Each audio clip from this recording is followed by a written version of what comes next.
We're several patches into Season 2, and by now many of you have realized that there's a lot of things that have changed with the First Descendant. We got new ultimates, new descendants, new dungeons, new difficulties, new systems and materials, and along the way the devs have been fine-tuning the endgame content. And what that ended up doing is changing up the best farms in the game. Because we're about to round into the new year, 2025, pretty soon we're going to be getting the next big update for Season 2. So I figured it's a good time to give you a new updated best farms in the game guide. As usual, you can download this guide using the link below. Let's do this. Wait, did we just become best friends? So nice to meet you. I think you're cool. For the most part, I think the farming is getting better. For the last several days, I've been creating this spreadsheet, testing everything, using timers, and things are definitely getting a lot more efficient. So this is the guide that I created for you. The top half is basically the best comprehensive farms. If you do these missions frequently, you're going to be in a really good place on a lot of your resources. This includes the new special operations in the hard mode. So that's the Fortress and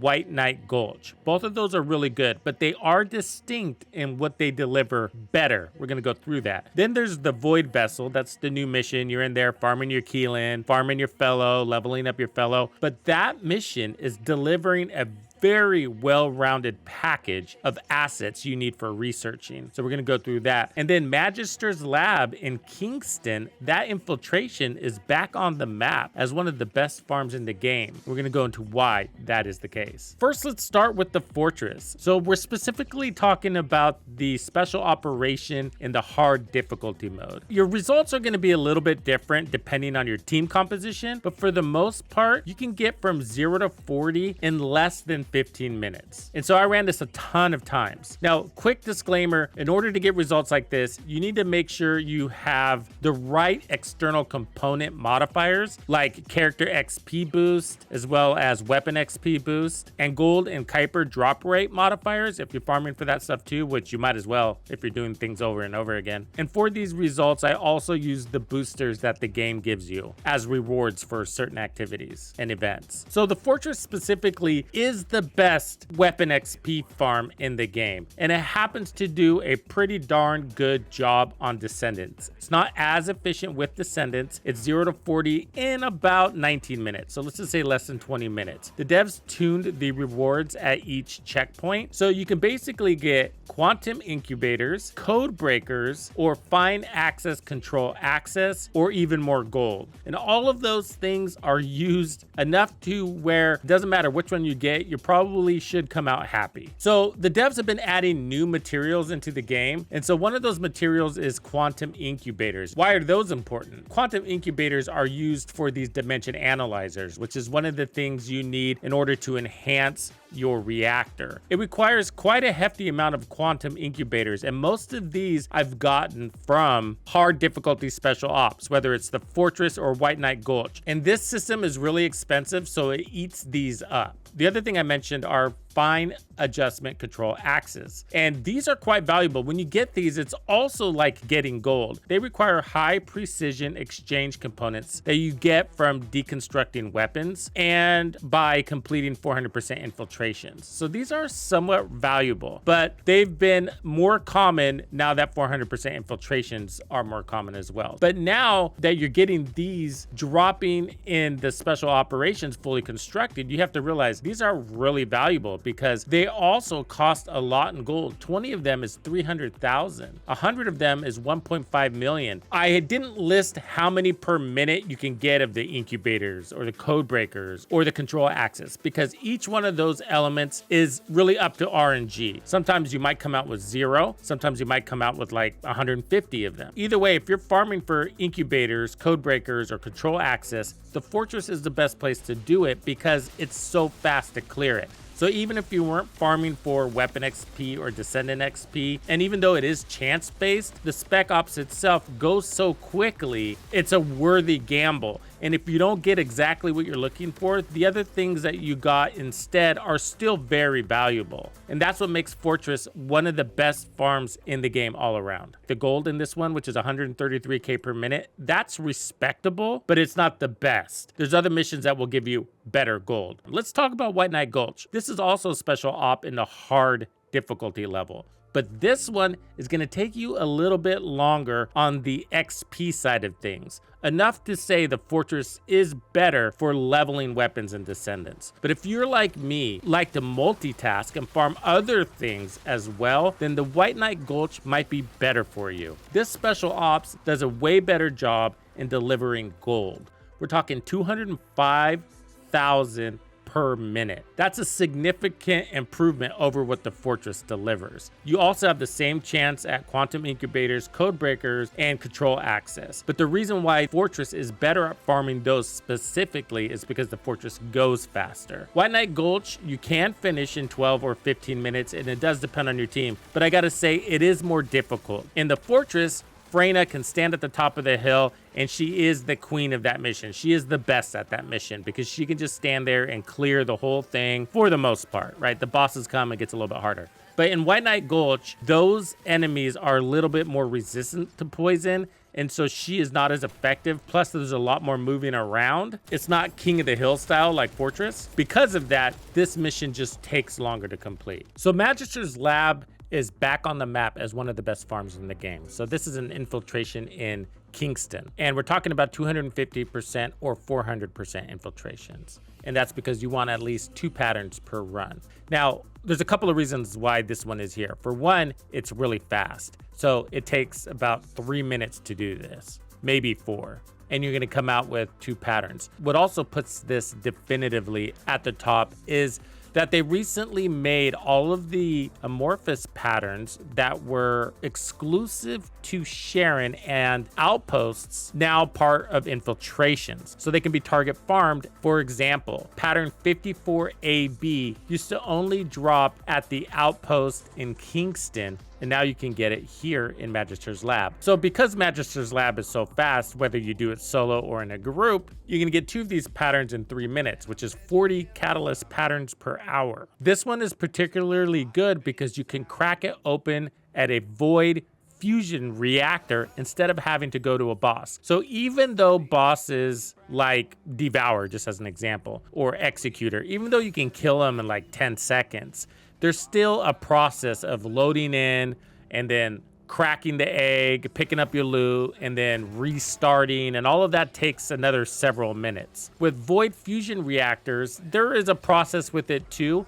but you don't have to crack the eggs or pick up all your loot to restart the mission or to restart the reactor. So you can start the reactor, there's 2 bosses, they're really easy to kill, you can one-shot both of them, and then restart it again, and then restart it again, restart it again, restart it again. You can do 10 patterns in 4 minutes is what I timed it out to be. That's including shaping all 10 patterns. So that's extremely fast, way faster than going in to kill Executor as an example, or even Devour, because of all that extra loading time and stuff like that. And I know Devour is really easy to kill, but these dudes are even easier. It's much more of an enjoyable experience, I gotta say. But either way, so Magister's Lab is getting you the patterns for that. It's really fast, and you're also getting other things, not a ton of other things, but enough to contribute to the cause. So you're getting 16,000 per minute of gold, 2,000 per minute of Kuiper. The weapon XP, you can do 0 to 40 in about 40 minutes, and a Descendant will take you about 35 minutes running this mission over and over again.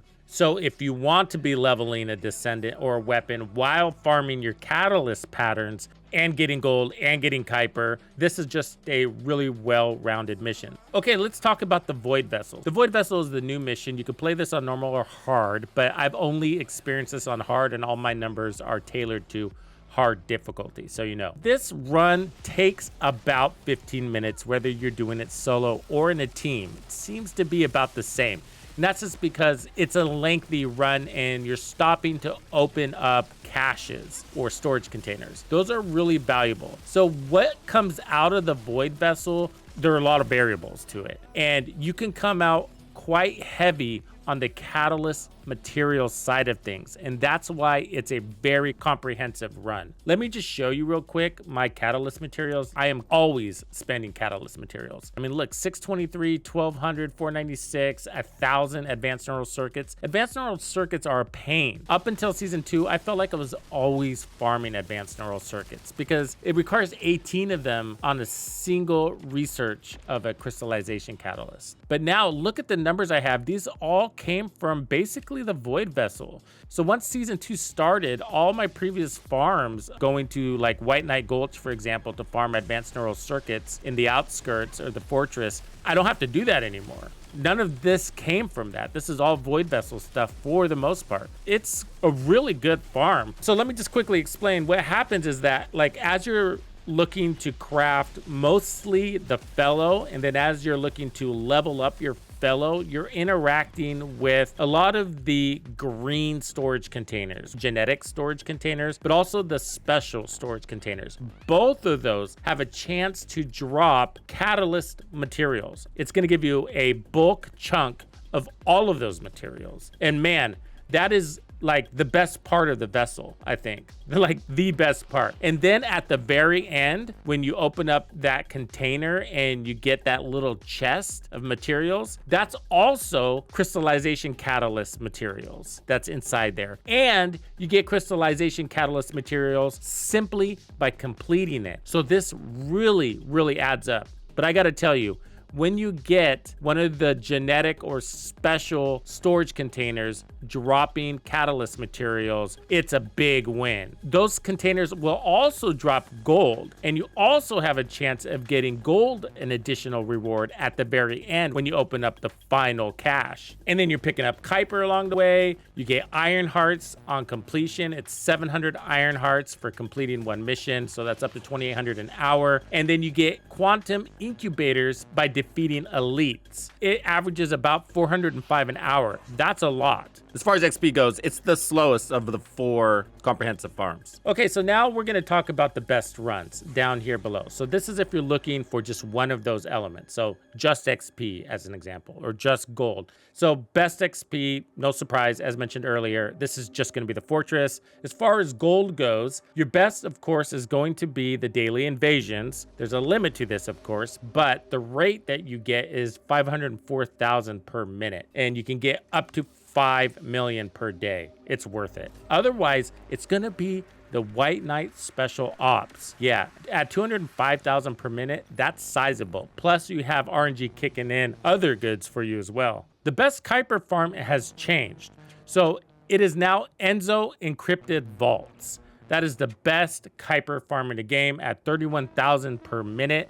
Enzo encrypted vault farming for Kuiper has always been good. So we didn't really get an enhancement there. But what's changed and why this is now the best farm for Kuiper is that we now have more access to code breakers. I mean, seriously. If you do special ops, again, you have a serious chance at getting really good code breakers. And so look at my quantities here. I have 100 ultra precision code breakers. Anything that says code breaker, I got 151 of these, 182 standard code breakers. I mean, we got code breakers for days going on here. And then also you can get them from the ETA 0 vendor. And then you can also get them from the events, like the winter holiday event. So we have a lot more access to code breakers where you should be accumulating a lot now, and you're getting them to drop from RNG when you kill the champions throughout the game as well. These just really start to add up. With that comes the luxury of using Enzo to go around and open up encrypted vaults. I have a very simple run. I do 2 location runs in Agna Desert, 1 in Mirage Stone and 1 in Vermilion Waste. That's also going to get you some mixed energy residue for your catalysts. And then I go into Vespers and I do vaults in Timberfall, and then I do vaults in Lost Supply Depot, and those are also going to get you metallic foils for your energy activators. So if you're farming specifically for code breakers and you want the fastest route to those, then it's going to be the Fortress Special Ops. It will be subject to RNG, but your odds are pretty good. And like I said, if you have a bad run and don't get any code breakers on that run, you didn't just waste 15 minutes of your life. You would have gotten gold or fine access controls or incubators, and all of those are very valuable. FA control access, same thing. You want to farm those from the Fortress Spec Ops. Fine adjustment control accesses are required to readjust your weapon stats. So we also have a new element called the Heavy Ion Collector.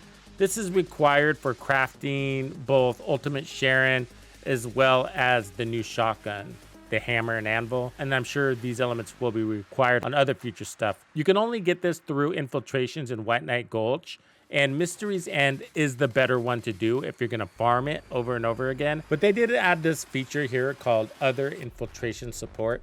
So if you go into Mystery's End and select your targeted pattern, check this box and start a public operation, it can matchmake you with any other infiltration and still give you that particular reward. We're talking about the patterns as well as the heavy ion collectors. All right, we have the Quantum Incubator. And as mentioned, the Fortress Special Ops delivers those subject to RNG. Of course, you can still get it from the White Knight Gulch, but the Fortress is faster if you're farming these specifically. So the Void Vessel is gonna deliver these at a higher quantity than the Fortress Special Ops, and also the Void Vessel is guaranteed to give them to you. So Iron Hearts, if you don't know why you need those, well, the inversion reinforcement requires you to get them, and you need a massive amount of them. And it's worth it. Those perks are juicy, and they do change every season. So every season you have to farm your Iron Hearts over and over again. And the Void Vessel is strong, giving you 2,800 Iron Heart particles per hour.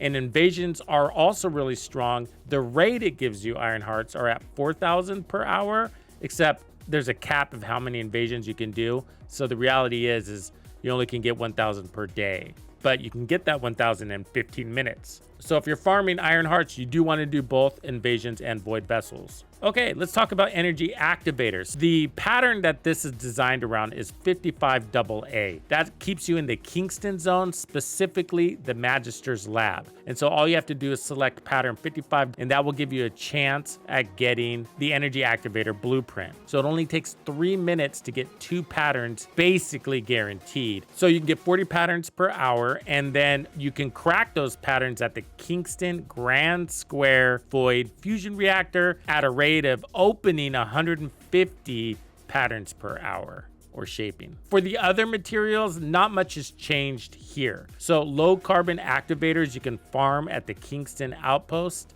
in the Fallen Theater, and they made the wait time only 30 seconds, so you can get a lot of runs in, and it drops like about 20 at a time, give or take. Okay, ion particles, well, the Fortress Command Relay has always been the best place to get those, so I just recommend going there. Heat plasma batteries, Hagios, doing that mission gives you all the heat plasmas you need in life. Metallic foils, the best way to get them in quantity are from Vesper encrypted vaults, and of course you want to use Enzo for those. So if you're looking for a fast catalyst farm and you're farming only catalysts, then this is the path you want to do. So for research materials, you want to do the Void Vessel, and that's going to deliver enough materials to craft 4 catalysts. So in 1 hour of the Void Vessel, it will deliver enough materials for you to craft 4 catalysts on average. And that's a good rate because you have to remember you can only research so many catalysts per day with a 7.5 hour research time. And then you want to go into Magister's Lab and play that mission. It takes 3 minutes, so that's 40 patterns per hour, and you're going to be targeting the 54AB pattern, and then you're going to go to the Kingston Grand Square Void Fusion Reactor, open all of those patterns at a rate of 150 per hour. I hope this helps you load up and make your gameplay that much more efficient. Catch you guys on the next one. Thank you for hanging out with me. My name is Tuxedo Bandido. That's Tito Bandido. One and only. And this was another episode of The First Descendant. If you found this video helpful, subscribe, like, and turn on notifications to ensure you don't miss out on the fantastic experiences waiting for you in The First Descendant.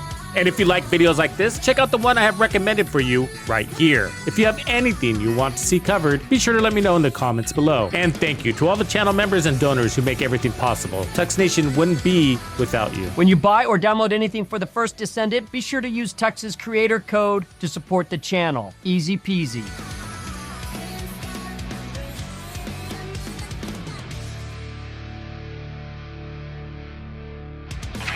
Follow me.